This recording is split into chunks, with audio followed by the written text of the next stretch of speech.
Hello friends, welcome back to R1 updates YouTube channel. Please subscribe.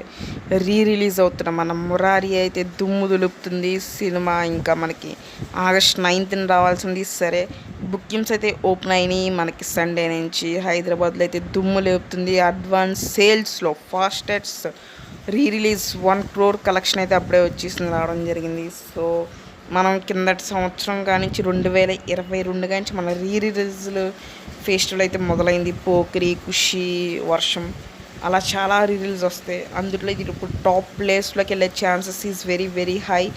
బాబు గారు రచ్చ మామూలుగా లేదు. హైదరాబాద్లో అయితే అడ్వాన్స్ సేల్స్లో 1 crore కలెక్షన్ వచ్చింది. ఇంకా 3 రోజులు అయితే టైం ఉంది మనకి. ఈ 3 రోజుల్లో కూడా కలెక్షన్ బేవచ్చంగా వచ్చే ఛాన్సెస్ ఉన్నాయి. అటు ఏపీ, తెలంగాణ, బెంగళూరులో కూడా ఓల్డ్ వైడ్గా టికెట్స్ అనేవి అయితే ఓపెన్ అవ్వడం జరిగింది. ఇట్స్ పేటిఎంలో అండ్ బుక్ మై షోలో అయితే దాదాపుగా గంటకి 1000 టికెట్లు అయితే బుక్ అవుతున్నాయి. నిన్న సండే కూడా 2000 టికెట్లు కూడా బుక్ అయినాయి ఈ 9th చూడాల్సిన షోలకి. అండ్ ఏఎంఈ సినిమాస్లో అయితే బీభత్సంగా టికెట్లు బుక్ అవుతున్నాయి. మ్యాక్సిమం అన్ని షోస్ కూడా హౌస్ఫుల్స్ అయిపోయినాయి. బాబు అరాచకం మామూలుగా లేదు. ఎందుకంటే ఇంకో 2-3 సంవత్సరాల వరకు ఆయన థియేటర్లో చూడలేము కాబట్టి.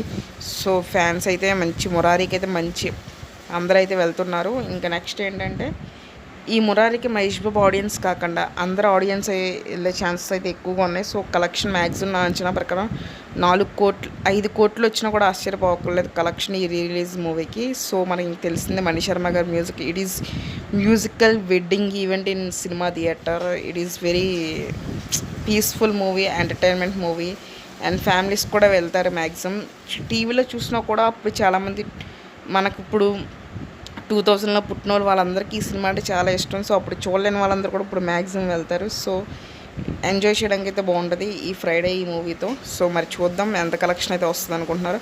మీరు ఎంత కలెక్షన్ వస్తుంది అంటున్నారు నాకు కామెంట్ చేయండి. Thank you all.